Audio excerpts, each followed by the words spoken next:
Right, we are live once again. It is Wednesday, February 24th. Welcome to Wednesday evening Bible study. And as always, I'm starting quite early so people can find their way here. So hopefully, I will see you all in about 10 minutes when we get started. So 10 minutes from the time I say this, that'll be, well, actually now 9 minutes because I try to start right at 8:03. So 9 minutes from now, and we will be underway. Wow, Facebook changed their layout. I'm seeing different things. That's actually kind of nice. I like it. All right, got people starting to come in. We're actually going to start the syllabus says chapter 15. We're actually going to start at 14 tonight because I wanted to. We kind of didn't finish what I started last week because I got too caught up in the numbers game. So we'll start at chapter 14.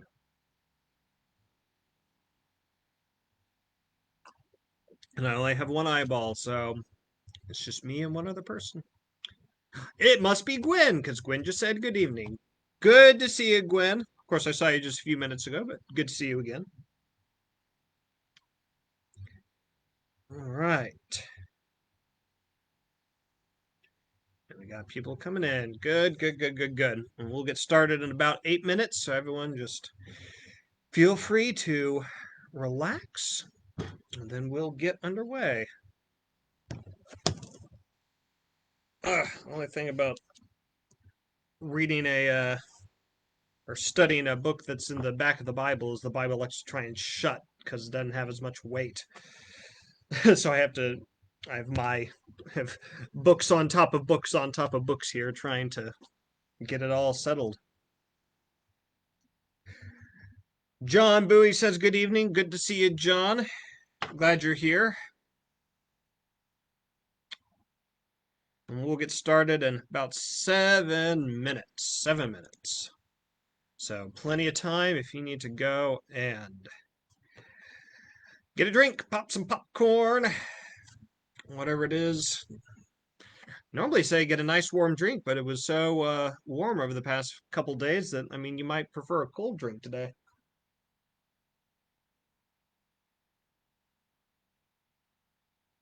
All right. Now I'm being told we have a third comment. Oh, Paige Turner is here. Good evening, Paige. Good to see you. Glad you're able to see my face, even though I can't see yours. We'll get started in a little over 7 minutes, so.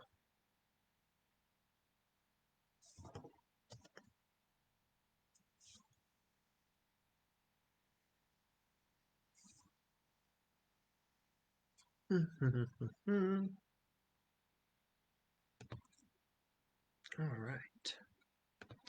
Like I said, we're going to start with chapter 14 tonight because we didn't get to finish that 2 weeks ago. Then, of course, we didn't get to be here last week because we were doing Ash Wednesday services instead. And I saw a lot of you all tune in for that, so that was really great. Glad you all were there.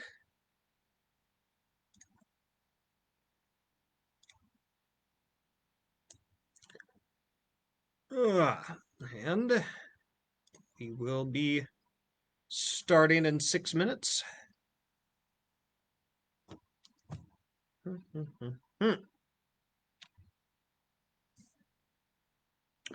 interesting. My computer says I've been live for 7 minutes, but I have only been live for, maybe 4 minutes, so I don't know what that means, but that's okay. All right.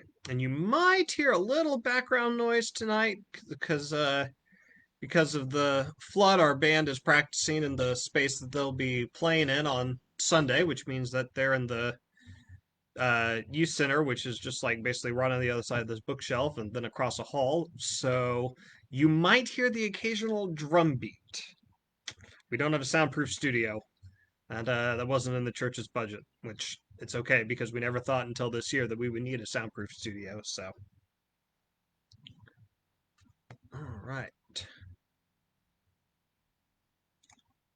And we'll get started in about 5 minutes, so still got plenty of time. Need to take a bathroom break or something. And I will be here to meet you back here at that time. All right.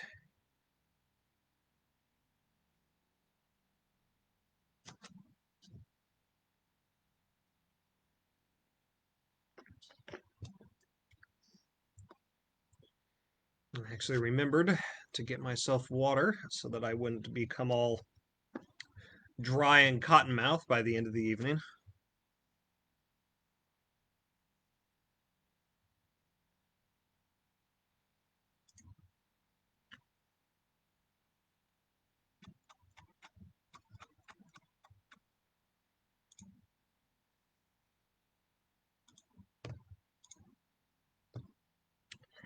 All right, if you're just joining us, it'll be about 3 minutes, something like that, till we get started. And we'll be starting with chapter 14 tonight.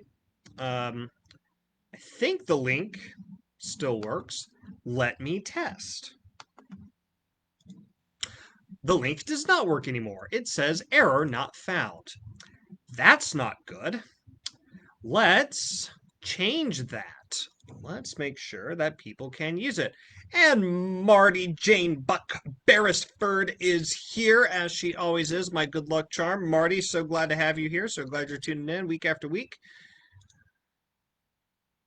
And Sue Newkirk is here. All right, we are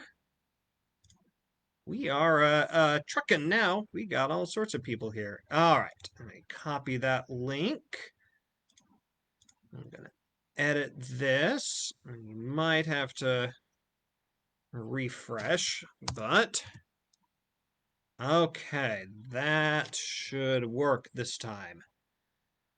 I don't know. Yeah, you might have to refresh in order to find that. Not you all necessarily need it anyway. It's just a reading guide. So, John Parrish says, "Good evening, John. Always good to see you. Glad to have you here. And, sure was good to see you on Sunday for confirmation class. I'm glad to have you in there. It was like old times where I could turn to John and knew that he would have the right answer to a question. John was always in my studies, of course, back before the pandemic when we could do Bible studies together in person and not feel uncomfortable with it. And John was always there, and John always had good answers whenever I needed an answer from the room. So always,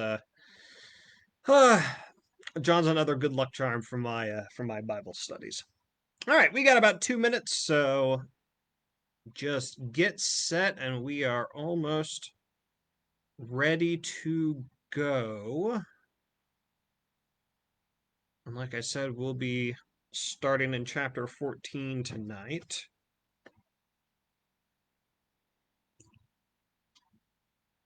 And I'm not going to try and do math tonight because that just went so swimmingly, which is also embarrassing because I usually think of myself as being pretty good at math. So I'm still mad about that.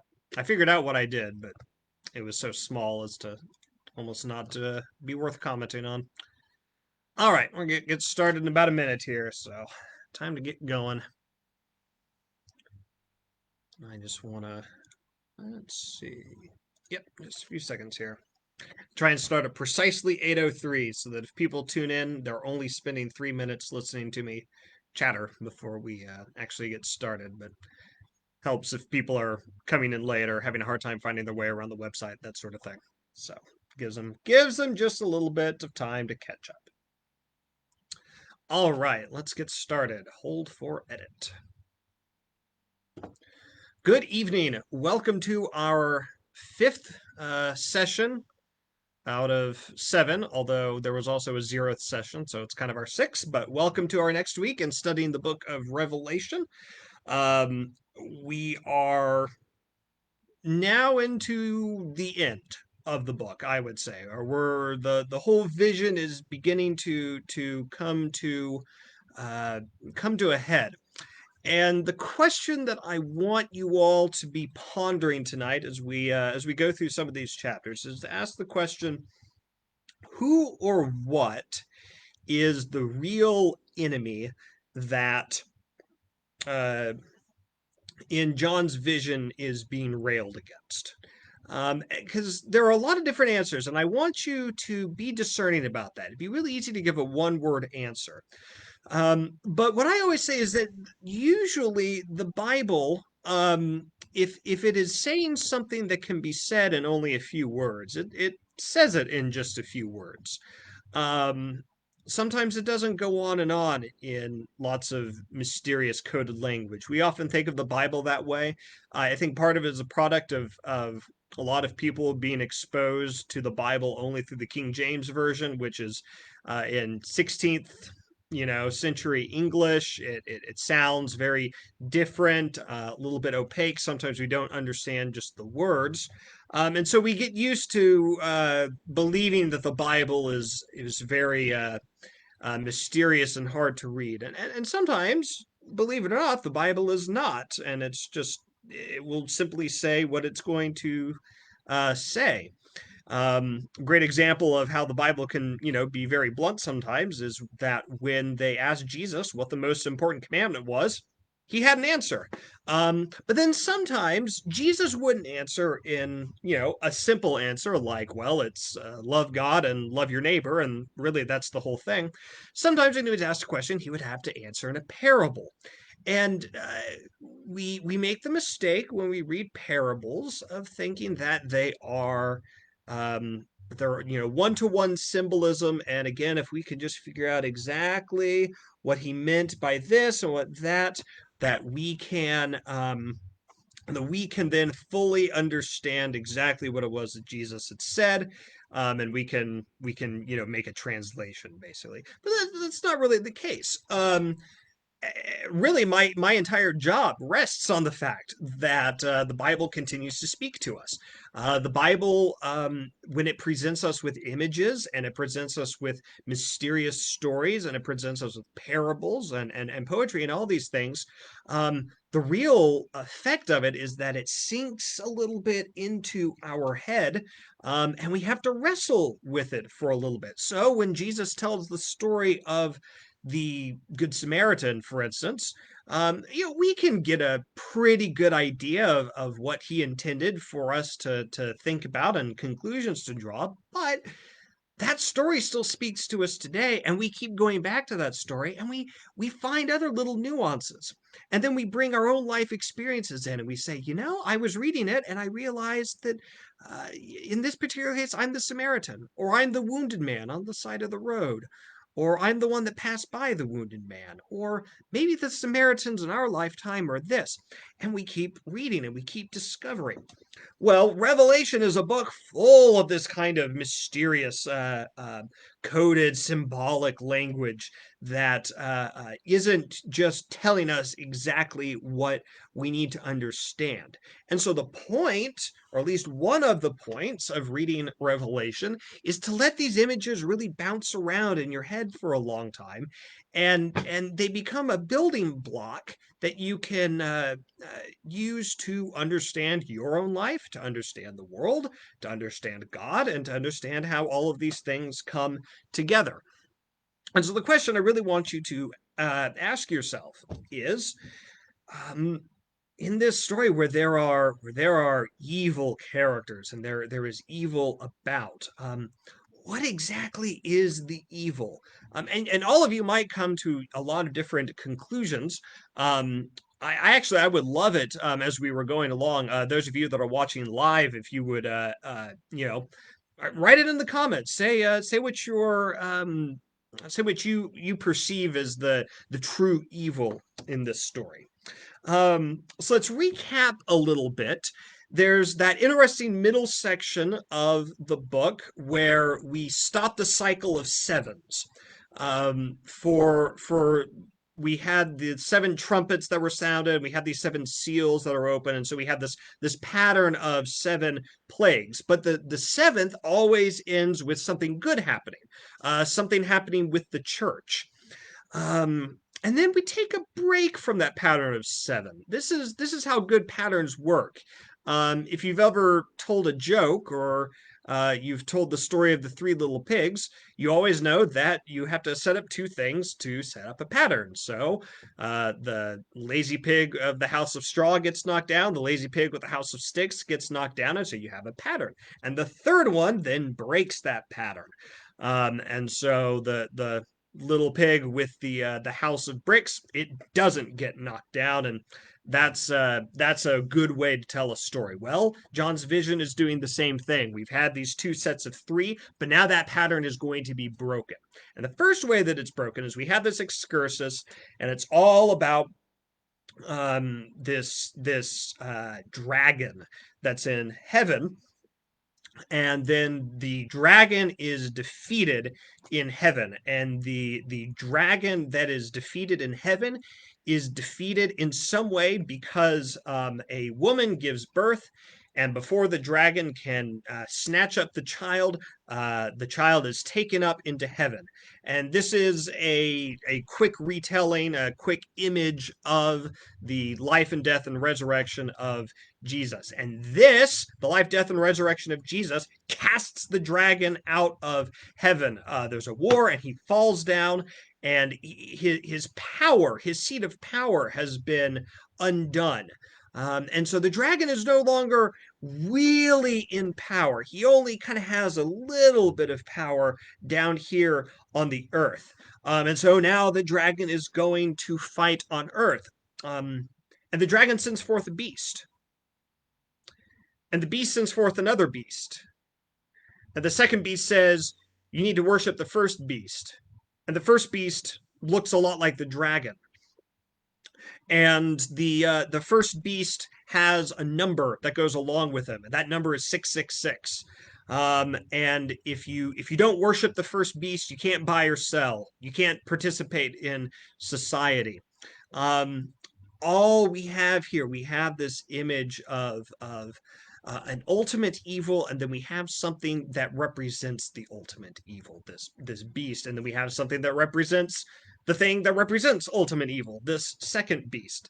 And the best interpretation I can give, that's probably how John and his original hearer readers would have understood this, is that we see the first beast as being the Roman, let's call it the imperial cult, who says that you have to worship the emperor and you have to obey the emperor, and if you don't, things are going to go very badly for you. And then the second beast can be, all of the local magistrates and the local priests and all the people, the police, that say you have to worship the emperor and you have to worship the empire. And standing behind all of that is this dragon. All right, and so now this is the vision as John had it when chapter 14, where we're going to begin, comes in. And we were going to do chapter 14 last week, but I got too distracted by the math problem, and we lost time. In chapter 14, we revert back to the scene of heavenly worship that's in heaven, and this is the scene that began the entire book. Now that in the heavenly worship is happening on Zion, so the Lamb is standing on Mount Zion, and the 144,000, the people from all over, the Christians and all the faithful people from all the world over, they don't have the mark of the beast. They have the mark of God on their forehead. One of the things that you're going to notice a lot is that there's going to be a constant showing of how the beast and the dragon and all them evil parodies good. So just as Christians were called to worship God, so the Roman Empire said, no, you have to worship the emperor. Just as in John's vision, Christians receive a mark from God on their forehead, so the beast gives them the mark of the beast.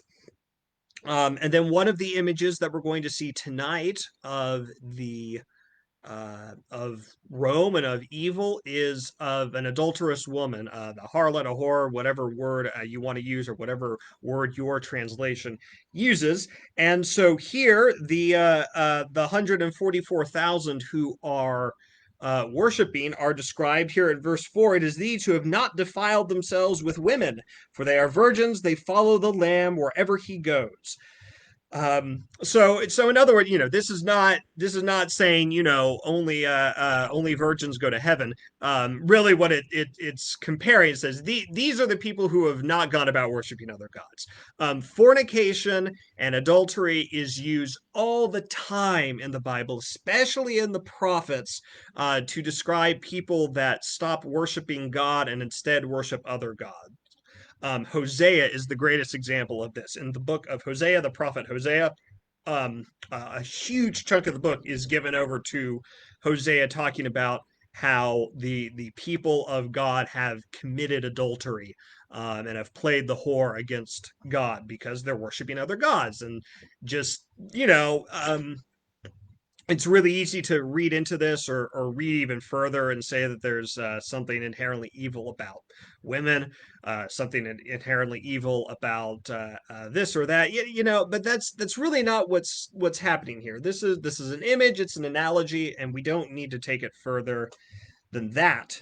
And I find the second part of that verse 4 really interesting. They have been redeemed from humankind as first fruits for God and the Lamb, and in their mouth no lie was found. They're blameless. So these are the first fruits. And always, if they're going to be first fruits, um, the idea here is that there's going to be more.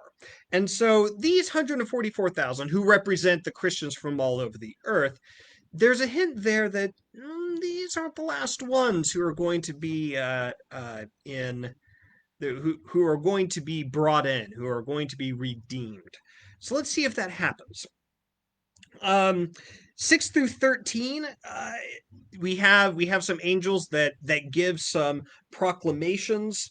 And the first proclamation is just to fear God and give him glory. Good place to start. Second one in verse 8 says, Fallen, fallen is Babylon the Great. She has made all nations drink of the wine of the wrath of her fornication. Remember, Babylon, is a transparent symbol of Rome, of the Roman Empire, and how Rome was just considered a city and a city state, but it had nations everywhere. It took over kingdoms all over the place. And John, as a Palestinian, as someone who remembers what happened in Jerusalem and how Jerusalem was taken over by the Romans, he knows this firsthand. And then the third, and this one's really hard to read because it says that those who worship the beast and its image, they receive a mark on their foreheads or on their hands, and they will also drink the wine of God's wrath, poured unmixed into the cup of his anger, and they will be tormented with fire and sulfur in the presence of the holy angels and in the presence of the Lamb, and the smoke of their torment goes up forever and ever. There is no rest day or night for those who worship the beast and its image, and for anyone who receives the mark of its name. I was going through Wikipedia, and I was reading the summary of that great big series that was popular in the 90s and 2000s based on Revelation. They say based on Revelation. The series called Left Behind. Um, I'm going to make no secret of my disdain for that entire series, but one of the things in that series is that there are a couple of characters who, again, in their very literal understanding of the book of Revelation, who, having received the mark on their forehead, they repent. They say, "I wish I hadn't done this." They try and go back, and there is no forgiveness for them. No. And that is based on this passage here. It's very easy to read this passage and to imagine that there is some un unforgivable sin, that if you participate, remember that you had to have the mark to buy or sell things, which is basically a way of saying if you want to participate in day-to-day life and you want to participate in the economy, you got to get this mark. It's John's, the vision is basically saying, there are people that will go along with the Roman imperial cult and worship the emperor and all this because, they want to have a job. They want to get on in their day-to-day life. Um, you and I know people like this. You and I know people that, they work for a company that they know does some really terrible things on the side, but you know what? They got to have a job. You work for somebody, the boss is a real low life, but you got to have a job. You go to see a doctor and, the doctor has a reputation of getting handsy with women, but you know what? He's a really good doctor and you need him in order to help. All of us make these kinds of compromises. And if we were to read the book of Revelation without being careful, it might be really easy to think that you and I are, anyone that's made any kind of compromise like that there is absolutely no forgiveness for us. And that's why verse 12 cannot be skipped. Verse 12 said, "Here is a call for the endurance of the saints, those who keep the commandments of God and hold fast to the faith of Jesus." Verse 12 is so important because it explains what just happened. It says, "Here is a call for endurance." And if it's a call for endurance, we don't need to read back through verse 9 and 10 and 11 about all of this with, absolutely no forgiveness and they will just drink of the wrath and all. We don't need to read that in terms of prescribing a factual theology of how things are going to be. That, if you do X, Y, or Z, there's no forgiveness for you. No, there is forgiveness. It's a call for endurance. It's saying, listen, if you don't keep on the straight and narrow, you can let yourself be drawn in by all of this, and that's a bad world. That's a terrible world. It's a terrible world for you personally. It's a terrible world for everybody, where there will be, no rest, day or night, for those who worship. Um, and so going on with verse 14, we begin to have this image of Jesus reaping, of Jesus harvesting.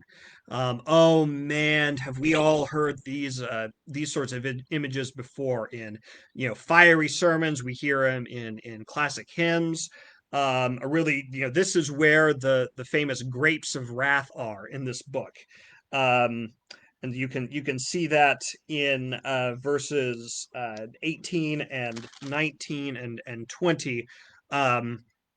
He gathers the vintage of the earth and he throws it into the great winepress of the wrath of God.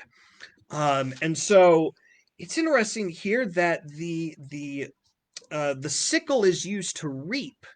And obviously we can think about wheat, and from wheat we get bread. And so the earth is reaped of its wheat. And then starting with verse 17, we have grapes. And from grapes here we get wine. And nobody should be able to read this without thinking a little bit, well, where do we see bread and where do we see wine put together most often? There is an image here of Holy Communion happening. Um, and a lot of people look at the end of the kind of the paragraph 17 through 20, especially in 20, where it says the winepress was trodden outside of the city, and blood flowed from the winepress as high as a horse's bridle for a distance of about 200 miles. It's 1600 stadia in Greek. Blood as high as a horse for the distance of 200 miles. That is a violent image. The key to understanding this verse is at the very beginning, because the winepress is trodden outside of the city. And anybody who's a Christian should know what it means for somebody to be killed outside of the city. Already in John's time, this was the great tradition of the church, of Jesus being led outside the city to the place of the skull to be crucified. And so there's sort of a reflection here of Christ crucified. This language throughout all of chapter 14 is very damning. It's very, there's a lot of condemnation and there's a lot of fear, but it is shot through with these sweet little nuggets of reconciliation. It'd be easy to read it only on a surface level and think, well, some people just they do the wrong thing and then they get squished by God and God's wrath forever. um but never anywhere in the Bible, mind you, is there ever going to be a judgment without a mercy alongside of it. Always there is mercy here. And so even in the reaping of the earth and the pressing of the grapes, and we have very much the idea of the of Christ gathering the good people to himself, and then the bad people are pressed, but the bad people are pressed in the same place that Jesus was crucified, and there has to be something redemptive about that. This is a painful chapter. You can see why I didn't want to rush through it last week. It's a very painful chapter, but it's not a chapter that we should use in order to look down our noses at people that think differently, or look down our noses at people and say, well, you're just going to get the wrath of God on you, and so much for you. We shouldn't use it to judge others, because really what's happening here is God is doing what God is going to do, and whenever God does something, we can be guaranteed that even though there may be wrath, there may be anger, there may be judgment, always on the other side of that and alongside with it, there is mercy. All right, starting with chapter 15.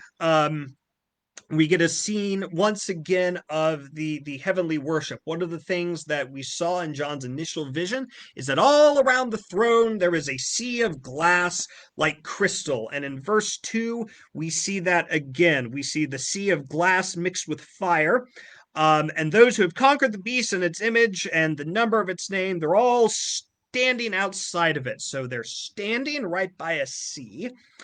And then they sing the song of Moses. Does that sound familiar?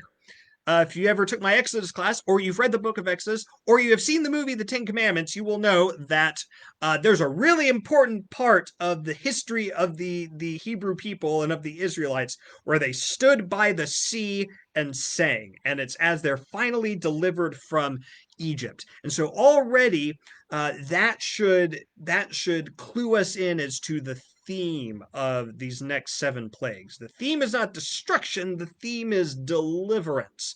The important thing here is deliverance. You'll also notice that all of the 7 plagues seem a lot like the 10 plagues that hit Egypt. The other thing too is we have to remember all of this is happening during worship. People are worshiping, they're singing, and they're praying. Remember earlier that the prayers of the people on earth are joined with the prayers of the people in heaven, and then everything that God does is a response to those prayers. Well, what happens? And they come out and we get to chapter 16. Chapter 15 is really short, which I found sort of interesting. Oh, really quick. I love one thing that's beautiful about the end of chapter 15 is that the temple is filled with the smoke and from the glory of God and from his power, and no one can enter the temple until until the 7 plagues of the 7 angels were ended. So always whenever you see smoke and glory from God, that's God's presence. This harkens back to Moses in the tabernacle, and to the priests who would go into the Holy of Holies. God is in the temple. That's when God is at the most present. God is the nearest. God is the most powerful. God is the most dangerous. So now God's about to get really dangerous. And this time, instead of seals or trumpets, this time we get bowls. And the first one causes everyone who has the mark of the beast to have a boil. And the second one, the sea becomes like blood. And the third one, more becomes like blood. And then the fourth one, they are scorched with heat. Is any of this sounding familiar? And then the fifth one, the throne of the beast, the place is turned to darkness, and yet the people do not repent. And then in the sixth one, a river dries up. All of this without being, a one-to-one thing. This isn't the 10 plagues repeated. This isn't the Exodus story repeated. But all of it is meant to draw our attention to. Oh, this is like the plagues. This is like when God was bringing the people out of Egypt. Now is God bringing the people out of the kingdom of the beast? Is that what we're reading here?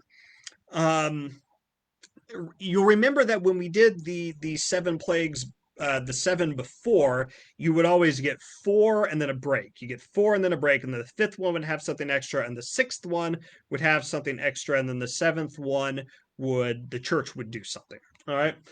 Here we don't get that, and there's this sense of relentlessness.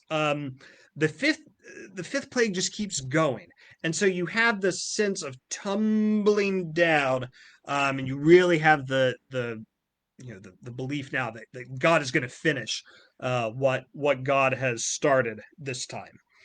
Um, the sixth one, starting in chapter 12, is particularly interesting because it says it dries up the great river Euphrates. That's sort of weird. Like suddenly out of nowhere, we've gone to a real location. The Euphrates is the river in the east. If you are a Palestinian person, a Jewish person in the first century, east is where the Euphrates is, and everything beyond the east is scary. We know that there's stuff over there. We know that there are kingdoms and there are nations. There are all sorts of stuff. Now, nowadays that's what we call like Iran. What we would call the Middle East is east of the Euphrates River being in modern day Iraq. Um, and they know there are kingdoms and stuff over there. And the other thing too is you have to know that the Romans were terrified of a particular kingdom to the east, the Parthians, and the Parthians were this sort of mortal fear for the Roman emperor because they thought the Parthians were the only ones that had a chance of taking out Rome. And so in John's vision, this is really brilliant because he's playing on this fear that the Romans have. Remember in the Old Testament that the destruction that was always about to rain down on Israel, like during the time of the prophets, it never God wasn't just going to like wipe out Jerusalem. It was always God's going to send this army, God's going to send that army, and so now John is saying, yeah, this is what God does. God sends armies. The river dries up, and now it's not hard to get an army to cross the river from the east, and so the great river Euphrates and its waters dried up in order to prepare the way for the kings from the east. And I saw the three foul spirits like frogs coming from the mouth of the dragon, from the mouth of the beast, and from the mouth of the false prophet, who is the second beast. These are demonic spirits performing signs who go abroad to the kings of the whole world to assemble them for battle on the great day of God the Almighty. And then verse 15. See, I am coming like a thief. Blessed is the one who stays awake and is clothed, not going about naked and exposed to shame. That seems like a weird place to put that verse. And a lot of scholars, even very ancient scholars through the years, have said that maybe this verse got here accidentally. And a lot of people believe that for a long time, and there are still some that hold on to that this verse was probably meant to be somewhere else in the book, and then someone scribbled it in on accident, and that was just the copy that got copied, and then the copy that got copied back before we had word processor. Probably not. Probably, and any of you who have a red letter Bible, this one will be in red because these words are traditionally attributed to Jesus. Probably what's happening here is that now that we've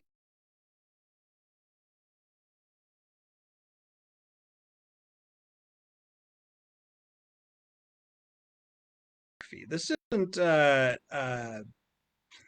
all the symbolism. This isn't Babylon. This isn't the sea. This isn't beast. This is Euphrates. Like it's a real river. Um, really, this whole line about "See, I'm coming like a thief" is kind of a warning to all of us who are reading and all of us who are hearing this, not to go about trying to use this book to create a timeline of the future. Um, it's a line trying to warn us against the very thing that we have so often been tempted to do with Revelation, which is to use it as a book of prediction about the future and drawing a map and saying this is going to happen, then this is going to happen, and people that think that they can prophesy the end times. Um, Another really good place to go on Wikipedia is you can find a list of failed end time predictions. Every single person that has tried to predict when the end is coming has been wrong, and there have been a lot of them. Um, Jesus is coming like a thief. You don't know when it's going to happen. You don't know what it's going to be like. And it helps that verse 16 that they assembled them at the place that in Hebrew is called Har Megiddon or Armageddon, but it should be a hard H, so it's Har Megiddon. Har meaning mountain, and Magaddon meaning no one seems to know. The traditional guess is that it's a transliteration of a place called Megiddo. Megiddo is a plain that's on the kind of the northern part of Israel. It's actually not very far away from Syria, so it's that far up in Israel. And I have actually been to the plain of Megiddo, and there was a lot of a few years back because the Israeli government installed a air force base there. So there's an Air Force airport there, a place of battle, a place of war, and everyone goes, ooh, because traditionally Megiddo was the site of Armageddon. There's a problem with that, though, which is that Megiddo is a plain. It is distinctly flat. There is not a mountain there. The mountain of Megiddo might be the mountain that's right next to Megiddo, but it's not called Mount Megiddo. It's called Mount Carmel, and it's famous as the place where Elijah tested the priests of Baal. So maybe he's trying to talk about the mountain of Megiddo, the mountain that's next to Megiddo. I don't know, maybe. Or maybe Magaddon is just a word, it's not a place, in which case it might translate to the Mount of Assembly. And the Mount of Assembly might be Zion, might be the Mount of Olives.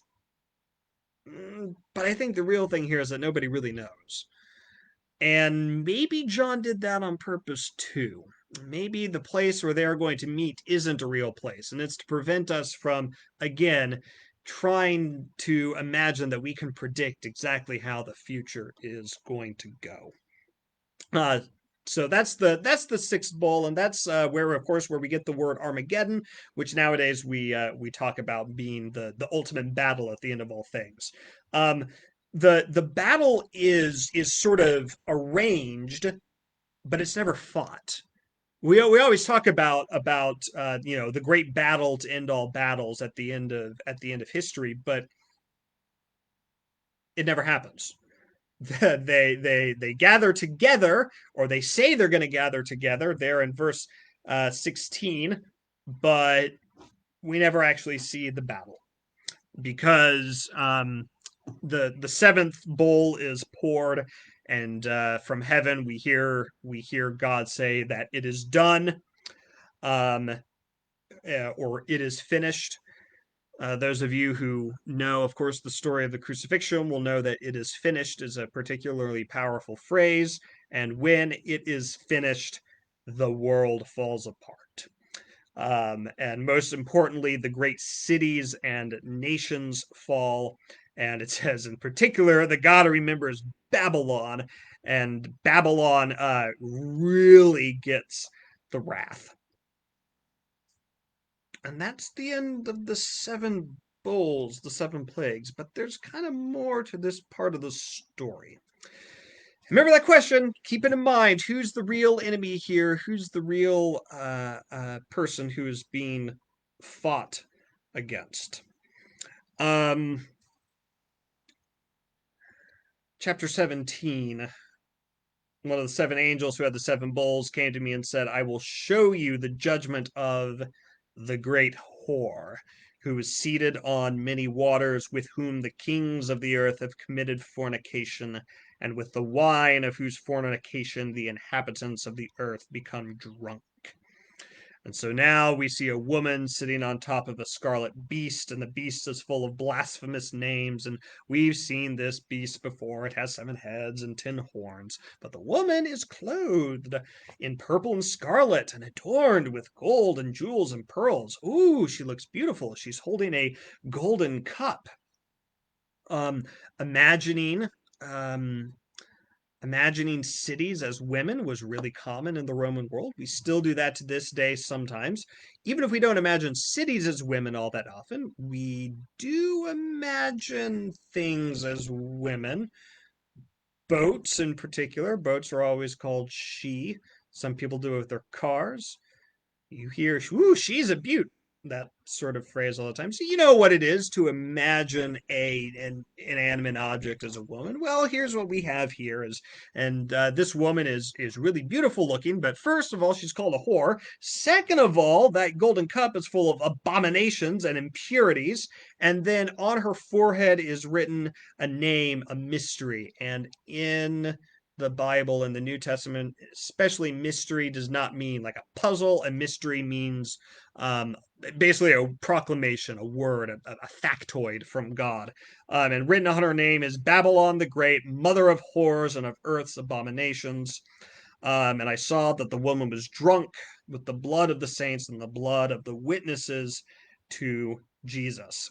She is the person who has been kind of in charge of all of the persecution that has happened. Next few passages are really kind of interesting. Verse 9 is really right when it says that this calls for a mind that has wisdom. We got to work through this. All right. The 7 heads are 7 mountains on which the woman is seated. All right. A city that's on 7 mountains is clearly Rome. Also, they are 7 kings, of whom 5 have fallen, one is living, and the other has not yet come. And when he comes, he must remain only a little while. Most scholars have looked at this and have said maybe this kind of helps us to puzzle out when the book was written, because probably we're talking about Roman emperors here, and that there have been 5 so far, and then there's one that's around now, and then there's going to be one a little bit in a little bit. And it says he must remain only a little while, meaning the end is coming for Rome. It's not going to be that much longer. And as for the beast that was and is not, it is an 8th, but it belongs to the 7, and it goes to destruction. Remember this idea that was really prevalent in people's minds that the Emperor Nero was going to return. This 8th that belongs to the 7, and it was, but it's not right now, meaning it used to exist, but it doesn't exist, but apparently it's going to come back. Again, this belief that Nero, or probably more importantly for John, someone like Nero, someone who is going to persecute Christians, is going to come back. So probably John is writing in a time when persecution against Christians has actually gone down a little bit. And John is warning, oh, don't get complacent. Remember, this could come back at any time now.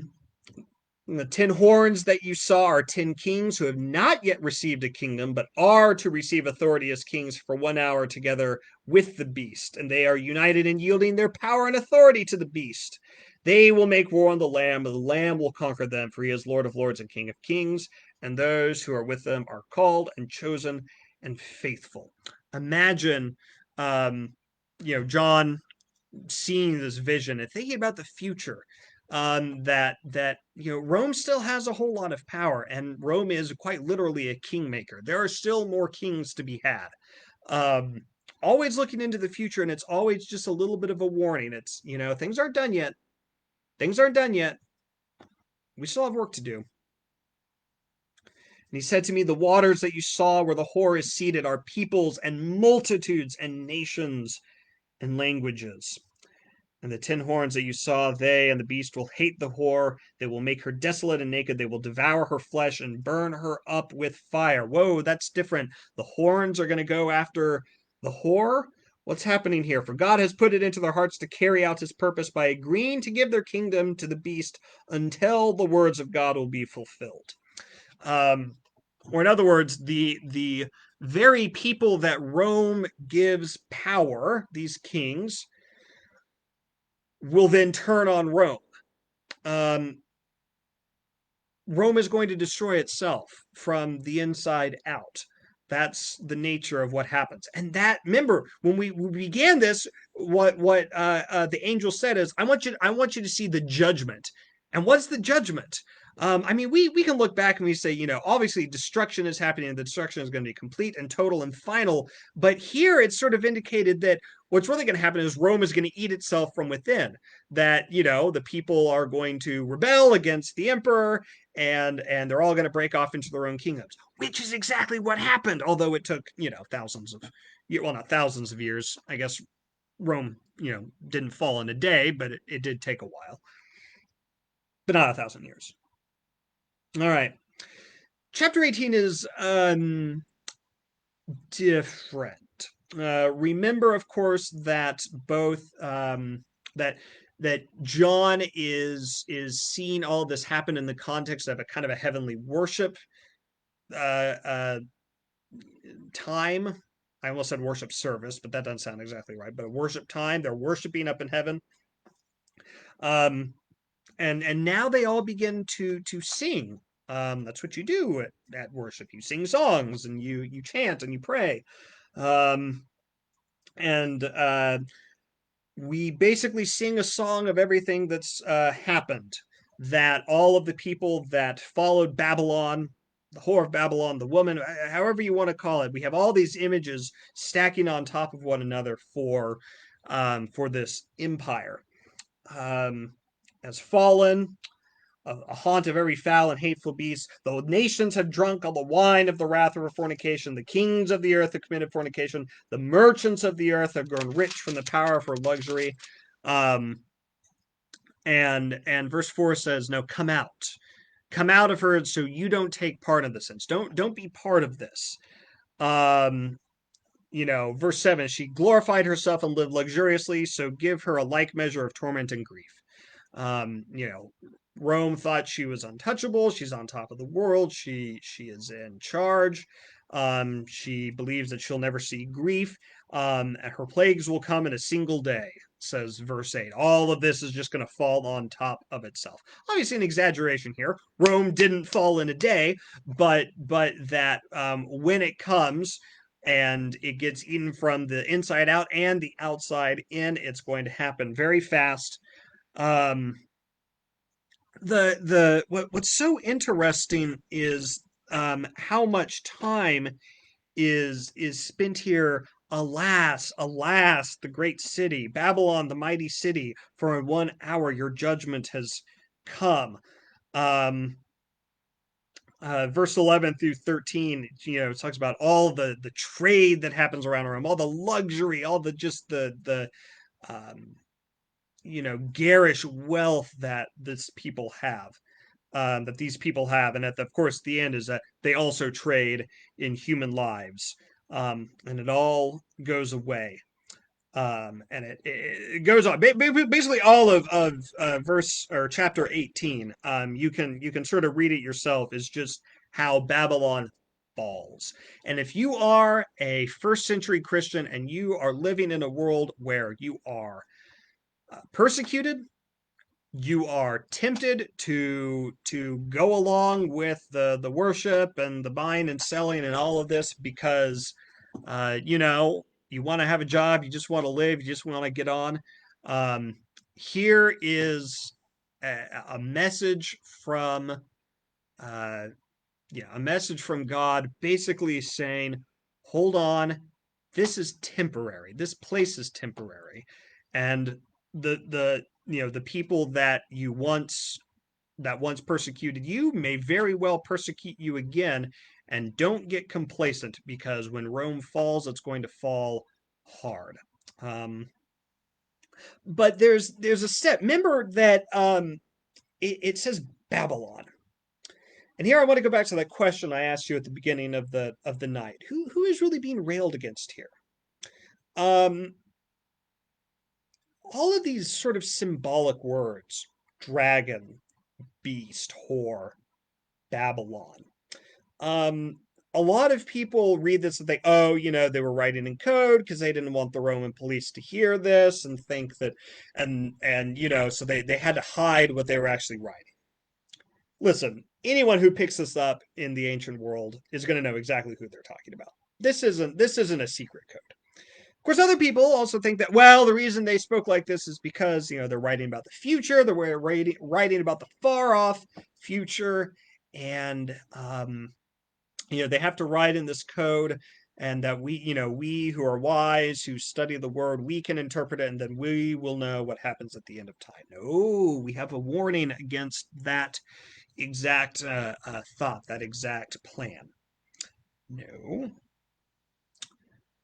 What we have here is we have these symbolic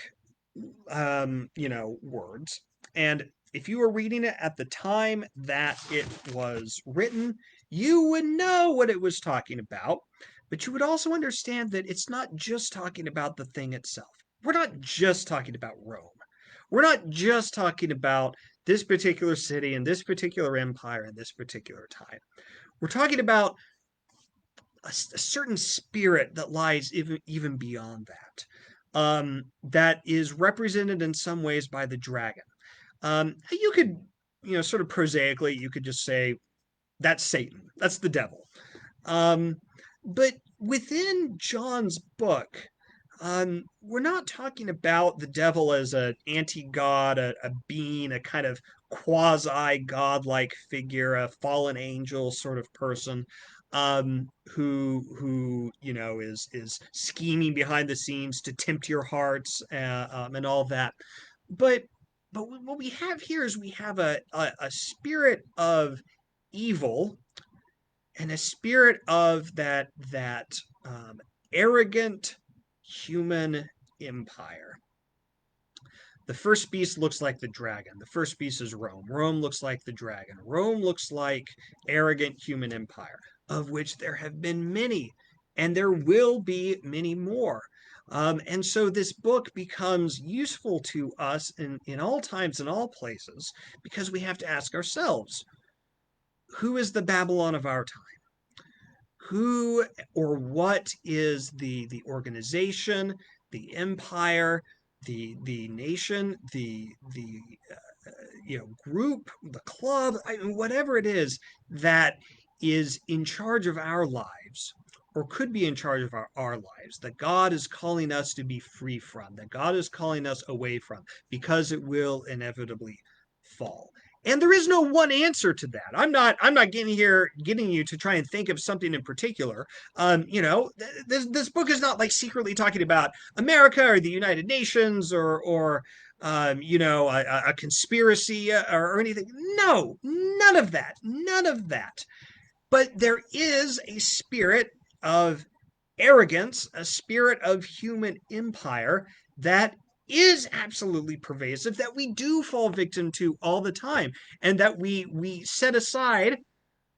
We set the gospel aside, we set our allegiance to Christ aside, we set our allegiance to God aside, so that we can go chase after this and enjoy the first fruits of our work with them. We get to participate in the buying and the selling. We get to participate in the marketplace. You get to participate in the luxury, and the goods and the services. Um, but we do so sometimes by selling out, and not being part of that great communion of saints who worships God alone. Sometimes our heart gets split and we go after and we commit fornication with other gods. Um, Next week is all about rejoicing. We'll finish up the end of the book, and which, by the way, is the end of the entire Bible. And so read starting with chapter 19 next week. I'm going to get a drink of water. I've been talking out of camera for an hour straight, but as always, would love to, if you all have any questions or comments or just anything you'd like to share, um, always love to hear from you. Always love to see what you have to say. And also just, of course, thank you all for being here and thanks for tuning in week after week. There've been a lot of you that have seen me in person or sent me a message saying that you've enjoyed the class, and that makes me really happy. I'm glad that this has been a good place, and glad that we're able to do this all together. So, all right, drink time.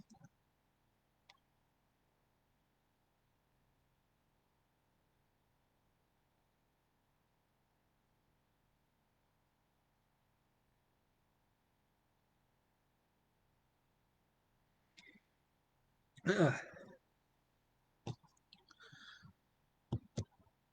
right, I can.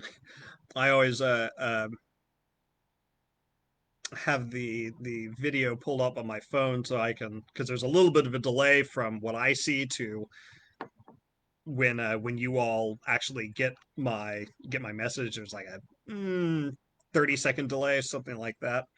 Um, and so I watch on my phone to make sure that I can I know when you all are actually hearing me say, "Okay, I'm done. Would you like for me to answer a question?"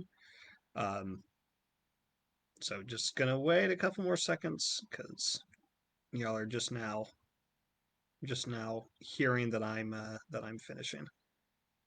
And we'll say hi to people that have dropped in. Had a drop in from John Miller, who's a clergy friend of mine. We're in the same ordination class. John, if you're still watching, nice of you to tune in. Good to see you. Susan Storm is watching. Always good to hear from you, Susan. Rebecca Allison is watching, always, of course. Glad to hear you, Rebecca. And Pam Clark says hello. Hello to you as well. And for anybody that did come in late, remember that, first of all, within a few minutes, this will be up on Facebook as a video, and you can watch the entire thing. You can stop, you can rewind, you can do whatever you want to do.